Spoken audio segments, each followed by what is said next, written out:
नमस्कार, अपना उत्तर प्रदेश देख रहे हैं आप और मैं हूं आपके साथ ज्योति। आबू धाबी के पहले हिंदू मंदिर का दरवाजा शुक्रवार को आम लोगों के लिए खोल दिया गया और इस दिन मंदिर में 65,000 से अधिक तीर्थयात्री और श्रद्धालु यहां भगवान के दर्शन करने पहुंचे। इस दौरान जब वहां पहुंचे दर्शनार्थियों से बातचीत की गई तो उन्होंने अपने अनुभव भी साझा किए।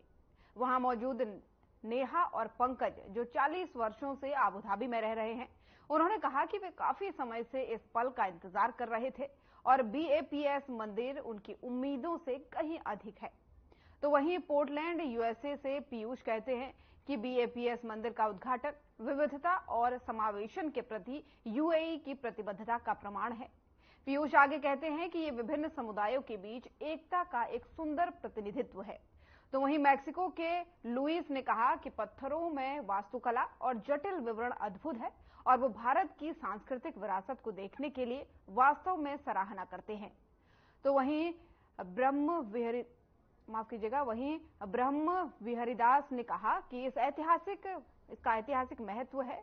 वे संयुक्त अरब अमीरात के नेताओं और अधिकारियों के बहुत आभारी हैं और इस दिन को वास्तविकता बनाने में उनके सर्वांगीण समर्थन के लिए उन्होंने ये भी कहा कि वो उन तीर्थयात्रियों को धन्यवाद देना चाहते हैं जो अपनी यात्रा के दौरान धैर्यवान और समझदार रहे। ये मंदिर आध्यात्मिकता का प्रतीक और सभी आधारों और विश्वासों के लोगों को एक साथ लाने का सद्भाव का प्रतीक है।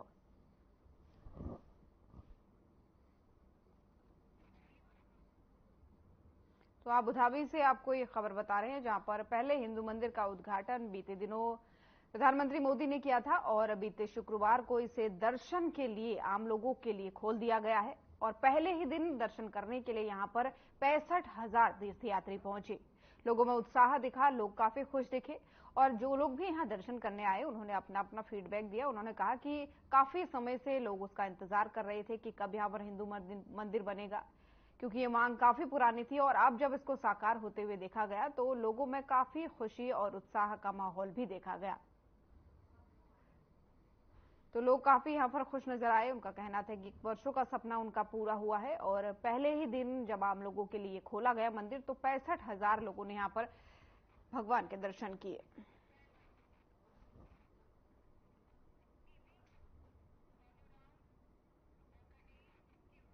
लखनऊ स्थित दीनदयाल उपाध्याय सूचना परिसर के सभागार में विज्ञापन संबंधी प्रकरणों पर विचार करने के लिए भारतीय प्रेस परिषद के सदस्यों की उप समिति की बैठक आयोजित की गई।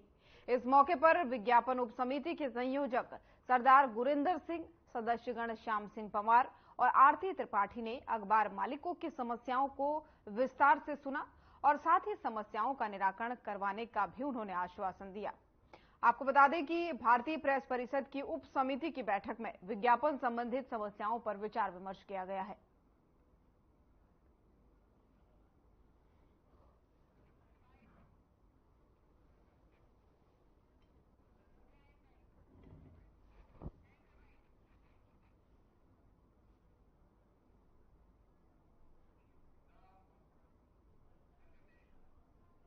और उत्तर प्रदेश के मुख्यमंत्री योगी आदित्यनाथ ने स्वामी विवेकानंद युवा सशक्तिकरण योजना के अंतर्गत गोरखपुर में 4,500 छात्र छात्राओं को स्मार्टफोन और टैबलेट बांटे हैं और इस कार्यक्रम में मुख्यमंत्री ने प्रोजेक्ट अलंकार की भी शुरुआत की। आपको बता दें कि 1,735 लाख की लागत से 26 राजकीय और अशासकीय माध्यमिक विद्यालयों में अतिरिक्त क्लासरूम, स्वच्छ पीने का पानी, बालक और बालिका शौचालय, प्रयोगशाला, पुस्तकालय कक्ष, मल्टीपर्पज हॉल का शिलान्यास किया गया। वहीं माध्यमिक विद्यालयों में 330 स्मार्ट क्लासरूम की स्थापना करने को लेकर के 7.58 करोड़ की राशि भी प्रदान की गई है। भारत माता की, भारत माता की, भारत माता की।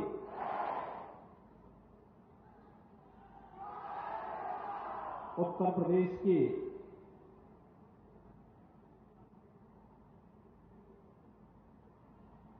छात्र छात्राओं के उज्जवल भविष्य से जुड़े हुए 3 महत्वपूर्ण कार्यक्रमों को आगे बढ़ाने की श्रृंखला में आयोजित आज के इस कार्यक्रम में गोरखपुर में मेरे साथ मंच पर उपस्थित गोरखपुर के माननीय सांसद श्री रविकिशन शुक्ला जी, महापौर डॉक्टर मंगली श्रीवास्तव जी, माननीय विधायक श्री विपिन सिंह जी, प्रदीप शुक्ला जी, अपर मुख्य सचिव माध्यमिक शिक्षा श्री दीपक कुमार जी, जिलाध्यक्ष युधिष्ठिर सिंह जी, महानगर अध्यक्ष राजेश गुप्ता जी, श्री ज्योति प्रकाश मस्करा जी, आज के इस कार्यक्रम में उपस्थित विभिन्न विद्यालयों के सभी प्रबंधक और प्रधानाचार्यगण, वर्चुअली जुड़े हुए सभी माननीय जनप्रतिनिधिगण और प्यारे छात्र छात्राओं, आज एक साथ 3 बड़े कार्यक्रम को हम आगे बढ़ा रहे हैं, जिनमें अभी मंच पर आपने देखा होगा कुछ छात्रों को स्वामी विवेकानंद युवा सशक्तिकरण योजना के अंतर्गत टैबलेट और स्मार्टफोन का वितरण हुआ। इसके साथ ही गोरखपुर की 330 स्मार्ट क्लासेस को शुभारंभ करने के लिए प्रमाण पत्र वितरण का भी एक कार्यक्रम है और प्रोजेक्ट अलंकार के अंतर्गत गवर्नमेंट इंटर कॉलेजेज में, गवर्नमेंट गर्ल्स इंटर कॉलेजेज में या सरकार के द्वारा अनुदानित अशासकीय इंटर कॉलेजेज में भवन निर्माण के लिए सरकार के अनुदान कार्यक्रम को आगे बढ़ाने का एक नया अभियान है। इस कार्यक्रम में जुड़े हुए प्रदेश भर के हमारे सभी जो संस्थाएं आज इस कार्यक्रम के साथ जुड़ी हुई हैं, उसके भी प्रधानाचार्य और वहां के छात्र छात्राएं भी होंगी। इन सभी कार्यक्रमों के लिए मैं उत्तर प्रदेश के उन लाखों छात्र छात्राओं को जो इस अभियान से लाभान्वित होने वाले हैं, विद्यालयों को, उनके शिक्षकों को, प्रधानाचार्यों को और शासकीय सहायता प्राप्त अशासकीय विद्यालयों के प्रबंधकों को भी मैं हृदय से बधाई देता हूं, अपनी शुभकामनाएं देता हूं। 3 प्रकार के जो एक कार्यक्रम है, जिसमें पहला मैंने बताया कि टैबलेट और स्मार्टफोन 2021 में, नवंबर 2021 में हम लोगों ने इस योजना को प्रारंभ किया था। इसके पीछे का उद्देश्य था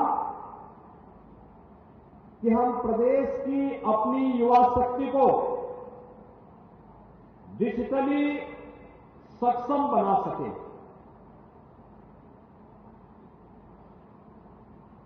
किसी भी प्रकार की चुनौती का सामना करने के लिए अपने आप को तैयार कर सके। खासतौर पर जो चुनौती हमारे सामने आती है, वह चुनौती होती है जैसे इस सदी की सबसे बड़ी महामारी थी कोरोना। कोरोना में स्कूल कॉलेजेस बंद हो गए, ठप हो गए, पठन पाठन बंद सा हो गया। उन स्थितियों में कैसे हम लोग इस कार्यक्रम को आगे बढ़ाएं, तब प्रधानमंत्री मोदी जी ने एक विजन दिया था कि अगर फिजिकली प्रेजेंस होना कठिन है तो हम लोग तकनीक का उपयोग करें, वर्चुअली। लेकिन इसके लिए भी 2 चीजें महत्वपूर्ण थी। एक, अगर विद्यालय से वर्चुअली क्लास लेनी है तो उनके पास स्मार्ट क्लासरूम होना चाहिए, और दूसरा, वहां पर इंटरनेट की सुविधा के साथ ही हम यह भी सुनिश्चित करें कि जिसको घर में बैठे बैठे इस सुविधा का लाभ लेना है उसके पास टैबलेट या स्मार्टफोन की सुविधा हो। और मुझे बताते हुए प्रसन्नता है कि पिछले 2-3 वर्ष के अंदर हम लोगों ने प्रदेश के अंदर 20 लाख से अधिक छात्रों को अब तक टैबलेट और स्मार्टफोन उपलब्ध करवाने का काम किया है, जिस क्रम में आज गोरखपुर में भी 4000 से अधिक विद्यार्थियों को ये सुविधा उपलब्ध करवाई जा रही है। बिना भेदभाव के हर युवा को, जिससे वह तकनीकी दृष्टि से डिजिटली अपने आप को सक्षम कर सके।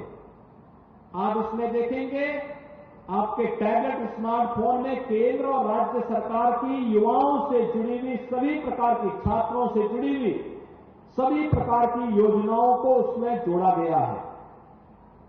आप अगर उस स्मार्टफोन और टैबलेट को देखेंगे तो उसके माध्यम से आपको केंद्र और राज्य शासन से जुड़ी हुई सभी महत्वपूर्ण जानकारियां प्राप्त हो जाएंगे और उसके अनुरूप आप अपने आप को तैयार करके स्वावलंबन के रूप में अपने जीवन को आगे बढ़ाने में योगदान देकर के प्रधानमंत्री मोदी जी के विकसित भारत की परिकल्पना को साकार करने में अपना योगदान दे पाएंगे।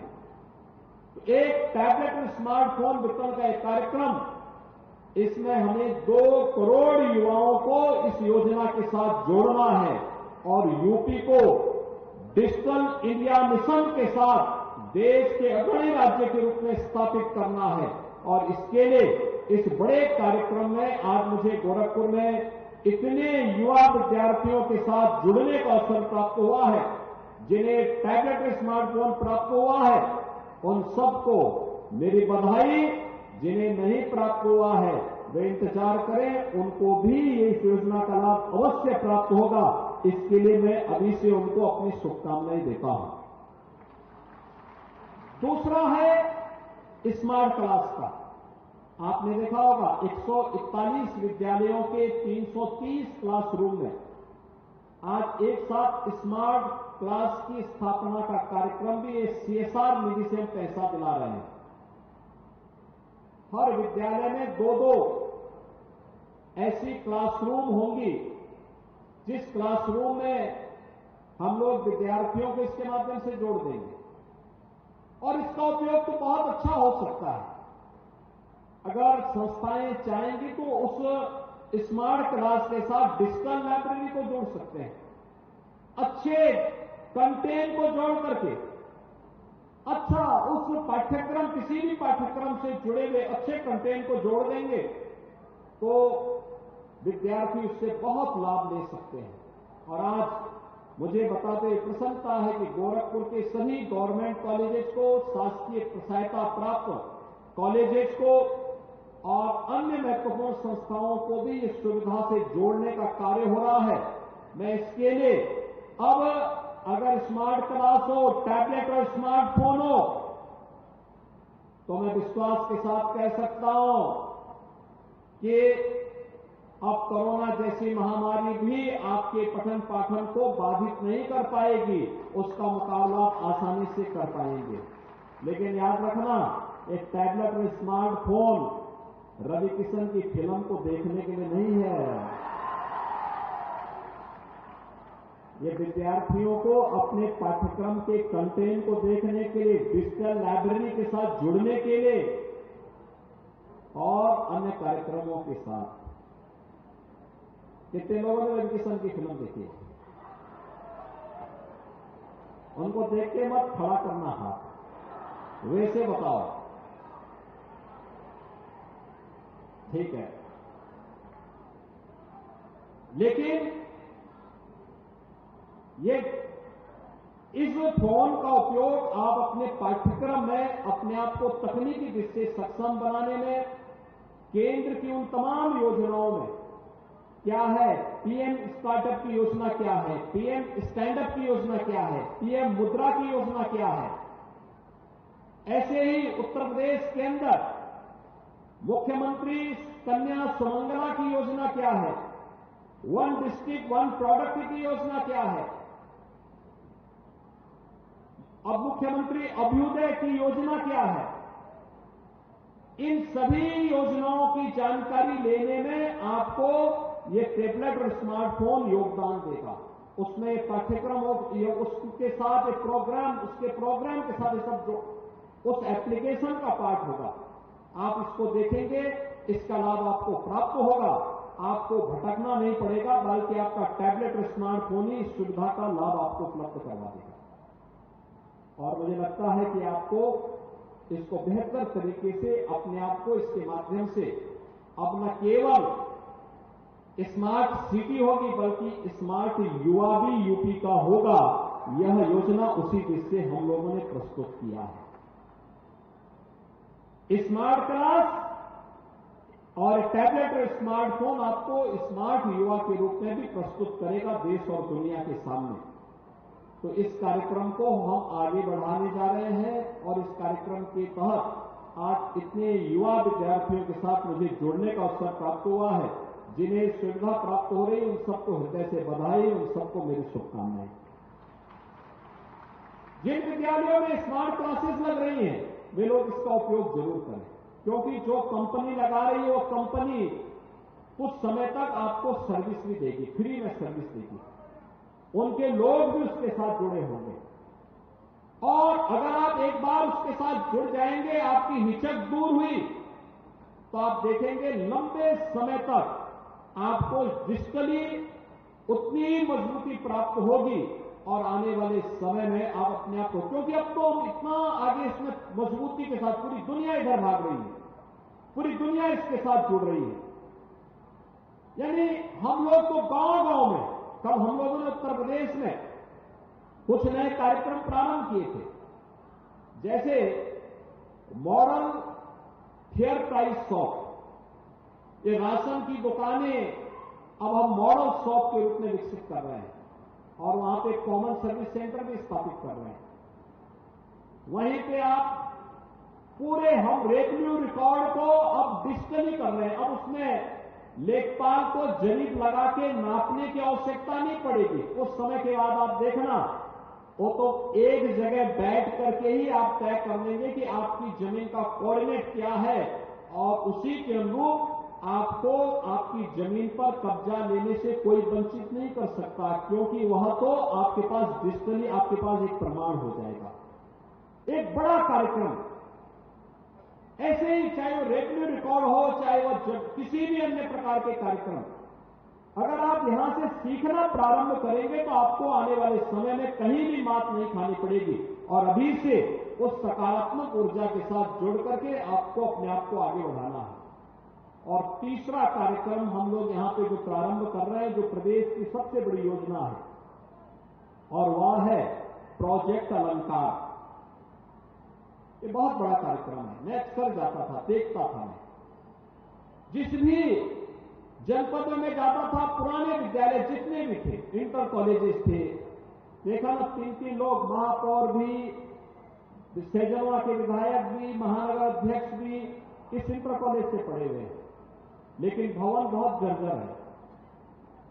नया भवन हमने 2 साल पहले बना करके तैयार किया यहां पे, लेकिन हमें इस चीज को ध्यान में रखना होगा कि पुराने इंटर कॉलेज सब जर्जर थे, आज उनके पास साधन नहीं थे और उनकी हालत खराब थी और कुछ भवन इतने जर्जर थे कि उनमें पेड़ भी जम गए थे।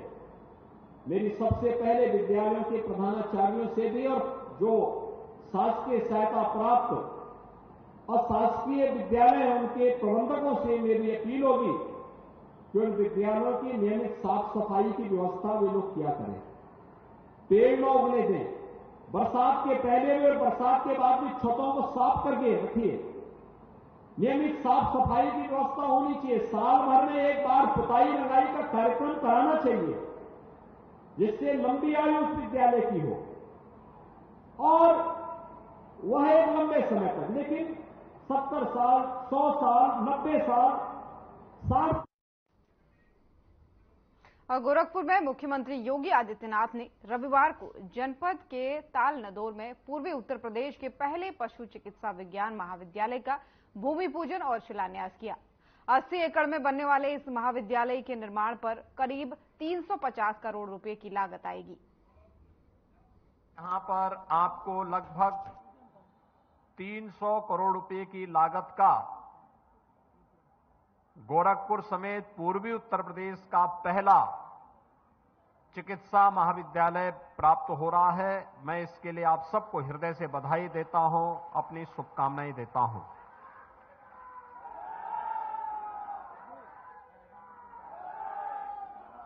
आप इसका अनुमान इसी से लगा सकते हैं कि जो हमारा ये दक्षिणांचल का क्षेत्र विकास के पैमाने पर पिछड़ सा गया था, आज डबल इंजन सरकार के कारण विकास की एक नई रफ्तार के साथ आगे बढ़ रहा है। और विकास की रफ्तार भी कैसे? गोरखपुर से वाराणसी मार्ग 4 लेन का हो गया है। यहां पर ये चिकित्सा महाविद्यालय, पशुओं का चिकित्सा महाविद्यालय स्थापित हो रहा है। 80 एकड़ क्षेत्रफल में यह पशु चिकित्सा महाविद्यालय स्थापित होगा और बनने के बाद फिर इसमें विश्वविद्यालय बनने की एक सामर्थ्य होगी। गोरखपुर में पहले से 4 विश्वविद्यालय कार्य कर रहे हैं और ये 5वां भी आ जाएगा। ये तब संभव हो पा रहा है जब प्रधानमंत्री मोदी जी के नेतृत्व में देश के अंदर, प्रदेश के अंदर डबल इंजन की सरकार पूरी मजबूती के साथ कार्य कर रही है। यह एक नया अवसर है हम सबके लिए और इस नए अवसर का लाभ प्राप्त करने की दृष्टि से आज आप सबका आह्वान करने के लिए मैं आपके बीच में आया हूं। हम सब जानते हैं यह पशु चिकित्सा महाविद्यालय न केवल पशुओं की, जीवों की स्वास्थ्य परीक्षण का एक केंद्र होगा, उपचार का केंद्र होगा, बल्कि उनकी नस्ल सुधार के साथ ही यहां के बच्चे प्रवेश भी ले पाएंगे और वे लोग पशु चिकित्सक भी बन पाएंगे। अनेक पाठ्यक्रम प्रारंभ होंगे, न केवल वेटनरी के, फिशरी का भी कार्यक्रम प्रारंभ होगा। अन्य तमाम विधाओं को इसको आगे बढ़ाने का कार्यक्रम किया जाएगा और यह महत्वपूर्ण इसलिए होगा क्योंकि इसकी जो ड्राइंग है वह श्रावस्ती के राजा सालिहोत्र के परिकल्पना के आधार पर है। उन्हें माना जाता है कि 3री सदी में उन्होंने जो सालिहोत्र संहिता रखी थी, उस संहिता के अनुसार उन्होंने जीव जंतुओं पर जो अनुसंधान किया था, उस अनुसंधान के क्रम में उनमें होने वाली बीमारी, उसके लक्षण और उसके उपचार की सारी विधियों को उन्होंने अपनी उस संहिता के अंदर संजो करके कैसे हम मनुष्य और पशुओं के बीच में अंतर महसूस करके उनके उपचार की व्यवस्था करके उनकी नस्ल सुधार को करके उन्नत नस्लों को आगे बढ़ाने में कैसे योगदान दे सकते हैं। और यह कार्यक्रम, यह ड्राइंग उसी आधार पर आगे बढ़ाने का कार्यक्रम के साथ हम लोगों ने यहां पे जोड़ करके इस कार्यक्रम को हम आगे बढ़ा रहे हैं। भाइयों बहनों, आज नया भारत है। प्रधानमंत्री मोदी जी के नेतृत्व में भारत की ताकत का डंका पूरी दुनिया के अंदर बज रहा है। आप मानते हैं ना, देश बदल गया है।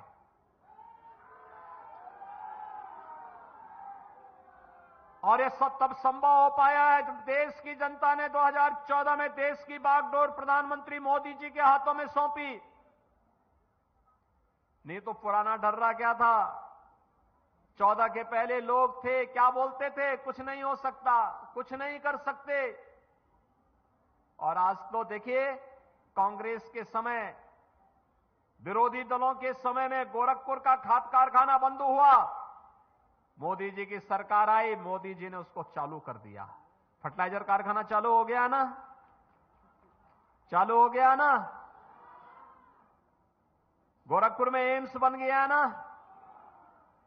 आपका ये 4 लेन की सड़क बन गई है ना। और सड़क बनने के साथ यहां पे वेटनरी कॉलेज का शिलान्यास का कार्यक्रम है, इसमें युद्ध स्तर पर कार्य आगे बढ़ेगा ना। अब इसी के बगल में 50 एकड़ क्षेत्रफल में निराश्रित गौवंश के लिए भी नगर निगम गोरखपुर के द्वारा एक बड़ी गौशाला का निर्माण कराया जाने वाला है। और फिर यहां पर एक इंटरनेशनल। सीएम योगी को सुन रहे थे आप। बुलेटिन में फिलहाल इतना ही। नमस्कार।